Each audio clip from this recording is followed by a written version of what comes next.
celebrating the power of possibility. I'm Senator Frank Niceley, and I believe that anything is possible.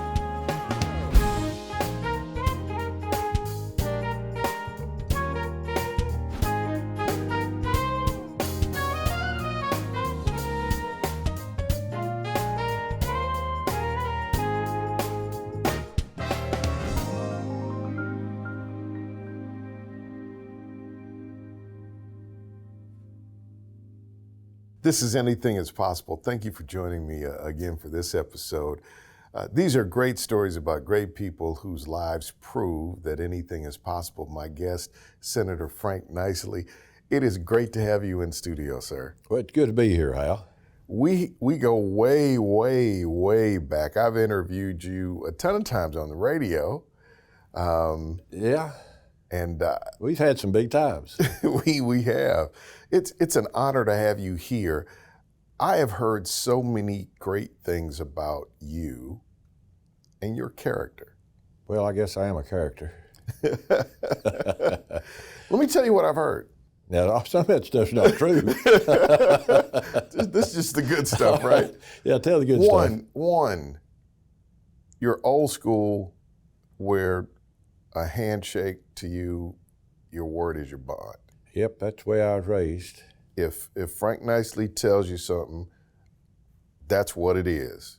And you're not going to tell this person one thing and this person one thing. You're both going to get it straight. And I wanted to start there with you. You do what you say you're going to do, and you're a man of your word. That's what I've heard across the board. Whether you agree with them or not, you're going to get it straight, and you can count on that, and that's what it is. That makes life easy. Walk me through how you got that way. Well, I'm about as Appalachian as you can get. In fact, the newspaper in Chattanooga refers to me as the mayor of Greater Appalachia. And in Appalachia, a handshake means something, and your word means something. And you get caught lying, nobody trusts you anymore. And like we were talking before, I had 8 great-grandfathers that I know of that fought in the American Revolution that are buried here in East Tennessee. 8? You can go back. 8. I got 8 of them. You can go where they're buried. Yeah. And so I'm about as East Tennessee as you could get. It's kind of funny. East Tennessee has different humor than West Tennessee or the Yankees. You know, the Yankees come down here, they don't have a lot of humor about them. If they do, we don't understand it. But they don't understand my humor, so I say something on the Senate floor, kind of an attempt at humor, and the East Tennessee boys get it, and the West Tennessee boys, they stand there and look at you, say, what's funny? But where were you born? I was born over here at Fort Sanders Hospital, 1947. Are you 77 My mother years was a old? registered nurse. She graduated in nursing school about 1930, and she said they used to go out and take people's appendix out on kitchen tables. Most of them would live. That was a long time ago. That's almost 100 years ago. Tell me about your mother and your father. Well, my dad was, they were East Tennesseans, of course. The Niceleys were Swiss. They came from Switzerland in with the Amish up there into Pennsylvania. And they were Anabaptists, when they ran them out of Europe. And William Penn brought them in because they were good farmers. And they were mainly German, Swiss German. They were Swiss, but they talked German. My mother's people went over to coal fields over in Clairfield and Egan and Jellicoe and over in that area, and they were mainly Welch. And, the Welch, there were a lot of Welch in East Tennessee. I mean, the Welch, a lot of the early country music were Welch. The Welch always had good voices, but nobody brags about their brave Welch ancestors. They always want to be Scotch or Irish, but half the people around here claiming to be Irish are really Welch. Just don't want to talk about it. Where'd you go to school? Well, I went 2 years in Jefferson County and 2 years to high school and 2 years in Knox County. Went to Skagston, a little place called Skagston out here in East Knox County. Then I went to UT. Went 1 year down in Louisiana to school, down there with the Cajuns, and had a big time down there. But I came on back to UT and graduated there in '69. met my wife. What did you study at UT? Soil science. They called it agronomy back then. And Why did you study that? well, at farming, you know, we had a farm there in Knox County and one over in Jefferson County. And you know, the large farms for this area, they'd be small farms out in West Tennessee, but for this area, they were pretty good sized farms. And so I thought I'd just, my daddy wanted me to be a lawyer, my mama wanted me to be a doctor, and all I wanted to do was fool around on the farm. And I should have listened to him. I recommend listening to your parents. Civilization would be far advanced if everybody just listened to their parents instead of having to learn everything all over again. Possibility powered by Covenant Health, Home Federal, and the Knoxville News Sentinel. Now you can listen while you're on the go with Anything is Possible, the podcast.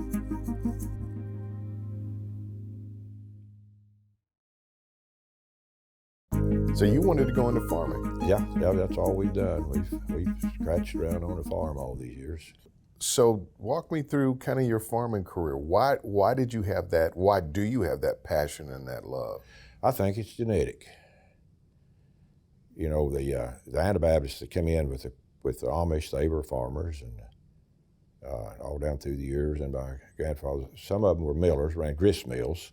Several of my old ancestors ran grist mills along the rivers. Most of my family lived down the valley of the farming valley, down the Holston River, but just practically all of them down the Holston River. And William Penn recruited them because they were good farmers. And I honestly believe it's, you know, your genetics is a powerful thing. Thomas Sowell, who's my hero, wrote a book called Race and Culture. Right. And you read that Race and Culture book. Have you ever read that? I haven't read it. Well, I recommend I've that. read some of his work, but I haven't read that. I recommend you read that, Race and Culture. And it kind of hints on that a lot of what you want to do is you get from your genetics. So I don't know.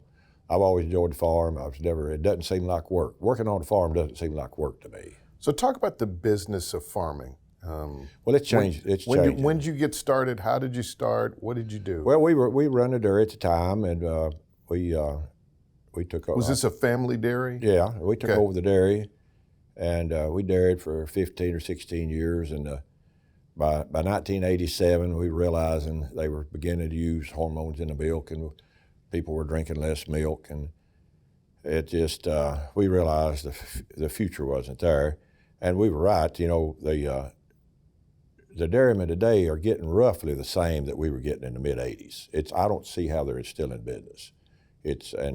There's more. The milk mafia wrote the laws back in the Federal Milk Order, and it just designed to keep everybody down. The interesting thing is I passed a bill 12, 14 years ago to allow you to sell raw milk here in Tennessee. That was a fight. It took me 2 or 3 years to get it.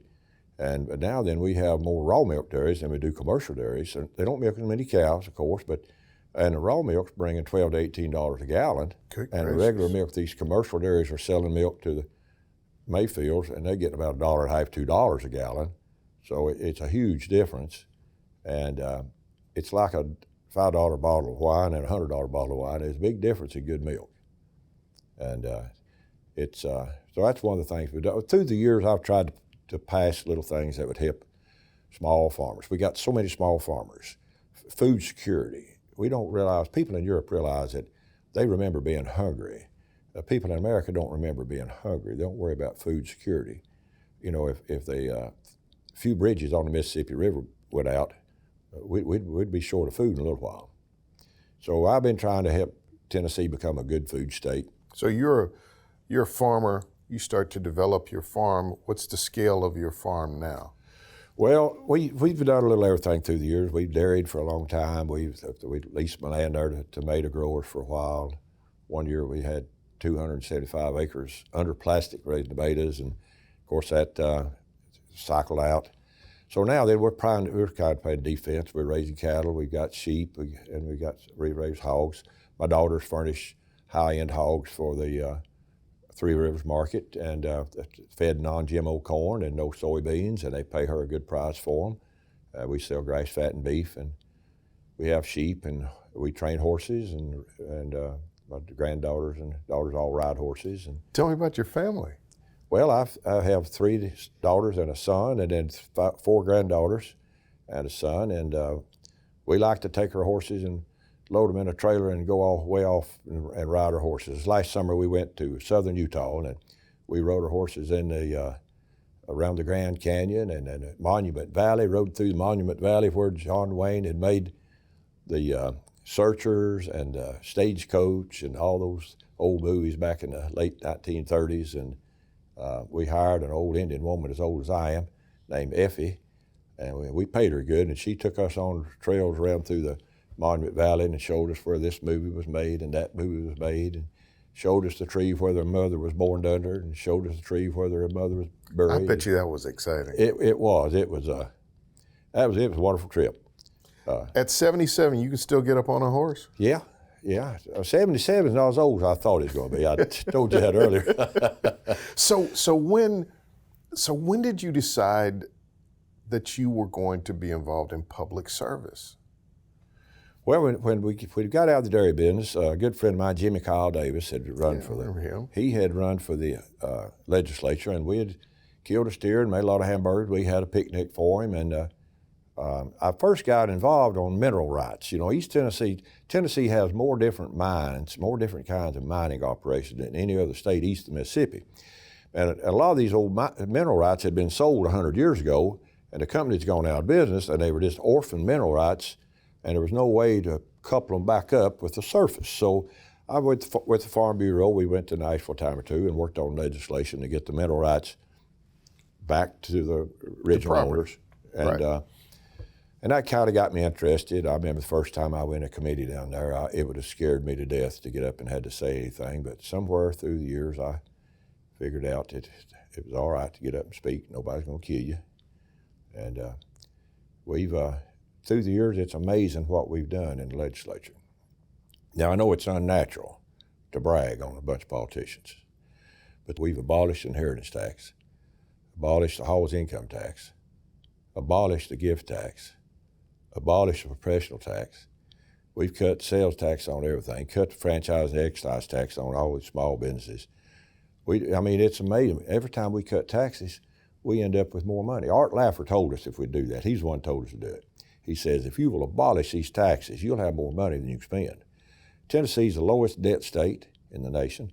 We're lowest taxes in the nation. We've got close to $70 billion in reserve to take care of our retirees. And we got about $15 billion for their 401ks. We just put $200 million in our rainy day funds. We got over $2 billion at our rainy day fund, and our TennCare fund has $1 billion, and workers' comp has $1 billion. I mean, Tennessee is amazingly good shape. What's the future of Tennessee small farmers? Well, I've like I say, I've done a lot of little things to try to help them. We're in the process now of taking back over our meat inspection from the federal government. Every state around us inspects their own meat. That makes it easier for a farmer to process his animals locally and sell. People want local food. They don't want factory food from out west. It's been treated a lot of different ways that you don't want to talk about, right? There's a huge difference. If you get local grass-fed, grass-finished beef, for instance, the taste, everything is just... Everything's good, and it's nutrient dense. You don't eat as much, and keeps that dollar at home.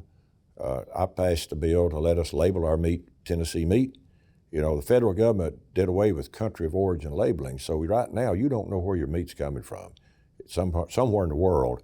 India right now sells more beef than Argentina, but it's all water buffalo. Well, you may go to Walmart in 1 week, get water buffalo. Well, you may want some more, but you don't know because it's not labeled. But I passed a bill where if it puts on there Tennessee beef, I passed a little bill, so Tennessee milk. If you go to Weigel's buys all of his milk in Tennessee, and there's a little logo down there that says Tennessee milk. Then it's got Tennessee meat. And just little things through the years that I've tried to do to help the small farmers, keep them viable.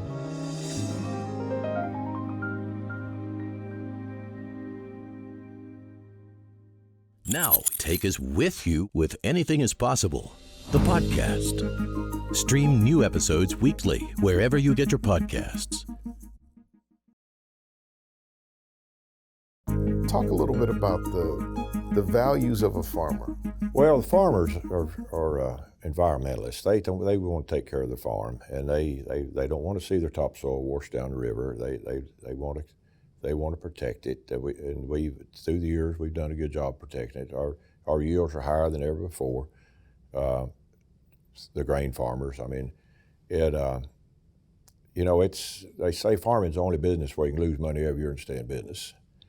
But still, there's something about the land and farming.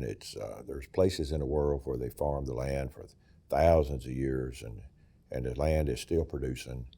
And one of the most interesting things you read about sometime is down in South America, they found land there called the Black Land of the Indians, Terra Petra de Indigo.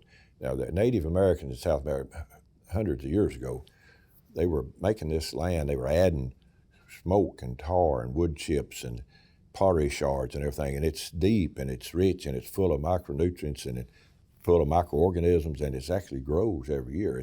And these modern day scientists, they know that the Indians made it, but they don't know how they made it, and they can't duplicate it. But it's so rich you don't have to use fertilizer on it. Google it sometime, read about it. The Black Land of the Indians, Terra Petra de Indigos. And that's an amazing thing. The microorganisms in the soil are so important. They say in a plow layer of soil, there's more, if you had all those little microorganisms out there, they'd weigh more than a cow. Wow. And there's a direct correlation between the health of these microbes in the soil and the health of our microbes and our microbiome in our intestines. And so we have to be careful what's in our soil because it's affecting us. But the little kids play in the dirt, play in the barn, they're all healthy, and they build resistance, and it's just, farm kids are lucky. Did your kids love growing up on the farm? Oh yeah, they love it. My little granddaughter, she's 7. This morning she jumped up and put her clothes on, ran to the barn before we had breakfast. Said, "I'm gonna go check my kingdom." Well, I wanna say that I appreciate who you are and how you are. I think that our community and our country is better because people like you exist. Somebody that has those rock solid Appalachian values. It's what this community and what this country was built on, and I think it's a beautiful thing. Well, being raised when I was growing up, of course, my dad was a little too young for World War I, he was a little too old for World War II, but he was drilling with the zinc mines the whole time. They probably wouldn't have taken him anyway. But everybody was a war veteran. Everybody, either World War I or World War II, when I was a kid, is all war veterans, and I was lucky to be raised by those old timers that raised me. Like I say, they had a lot of humor about them. They had to laugh to keep from crying. But they were tough. You didn't push them around. They just tell you what they're going to do, and that's what they'd do. I was lucky. These young kids today, they have a whole different set of role models, and it's just different. Maybe it's better, but it's sure enough different. You know, before you get away, one of the things that I wanted to ask you to do for me is, if you were giving me advice, I'm a young person, I want to build a great life, what are the things that are the ingredients of the soil of a good life? Well, don't eat too much. Don't drink too much. Laugh all you want to. That laughing won't hurt you. Just tell the truth, and but the main thing I see wrong with these kids these days is too many sugary soft drinks. I never saw my dad drink a whole Coca-Cola. If he was somewhere and that's all they had, he'd drink half of it, pour the other half out. He'd a sandwich. He'd eat a convertible sandwich. He didn't like sandwiches. But if he had to eat a sandwich somewhere, he'd take the top piece of bread, feed it to the dog, and he'd eat a convertible sandwich. And he lived to be 94, and it was as strong at 90 as anybody could. He could step on his horse at 90 and ride off, and look like John Wayne riding off down through the field. But they didn't get excited. They didn't back up. They'd tell you what they're going to do, and they'd do it. I don't know. I was just lucky. I was raised by heroes. You just threw some great wisdom out in a very compact form. don't eat too much. Everybody's talking about intermittent fasting now and all that stuff, but that's what that is. Don't drink too much, moderation, right? But then there's a proverb that says, a merry heart doeth good like a medicine. Yeah, laugh all you want to. Laugh all you want to. Yeah, it's pretty easy. I don't know. It's like the Amish say, control your wants. You got to control your wants. And I try to tell my daughters, Amazon's got something on my front porch every day, and I'm trying to get her to control her wants. But I'll tell you a little positive story about Amazon and buying stuff on the computer. I represent 6 rural counties. Well, Sevier County is not too rural anymore, but the rest of my counties are basically rural counties. And they'd have to come to Knoxville to shop in Knoxville to get their tax dollars and spend it on their schools. But when you buy it on the computer and Amazon brings it to you, Hancock County, Granger County, Claiborne County, they get the sales tax now. So they're getting money that they weren't expecting. So they got money for their schools, and everything's kind of working out. People say, well, buying on the internet, it's hard on these brick and mortar guys. Well, it is, but it gets our sales tax back where they need to be and helps our little rural counties have enough money to do a good job with their kids and schools and everything. So everything has a way of working out. America's a great place. I think everything will work out. You know, Reagan was optimistic. He was always optimistic. He was. You got to be optimistic. And we don't know how it's going to work out right now, but it'll work out. Senator Frank Nicely, thank you for being on. Well, thank you for having me, Hal. On anything. I'll tell you one thing, you're holding up good. You don't look a bit different the first time I ever saw you. Thank you for being here. Yes, sir.